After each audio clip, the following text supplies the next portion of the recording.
Cricket মাঠে একটি ভাঙা উইকেটের ছবি দিয়ে তৃণমূল সাংসদ লিখেছেন মিডল স্ট্যাম্প ভেঙে পড়েছে। এরপর কে সন্দীপ ঘোষ গ্রেফতার হতেই ফের ইঙ্গিতপূর্ণ পোস্ট তৃণমূল সাংসদ শুভেন্দু শেখর রায়ের। এর আগে রবিবার জুলাইয়ের বাস্তেল দুর্গ ধ্বংসের কথা মনে করিয়ে দিয়ে পোস্ট করেছিলেন তৃণমূল সাংসদ।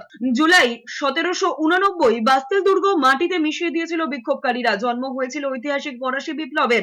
পোস্ট করেছেন তৃণমূল সাংসদ শুভেন্দু শেখর রায়। তার আগে মেয়েদের রাত দখলের কর্মসূচিকে সমর্থন করে শুরু করে বাড়ির সামনে আরজি করেন নির্যাতিতার বিচারের দাবিতে ধর্ণা। সিপি বিনীত গোয়েলকে হেফাজতে নিয়ে জিজ্ঞাসাবাদেরও দাবি জানিয়েছিলেন শুভেন্দু শেখর রায়।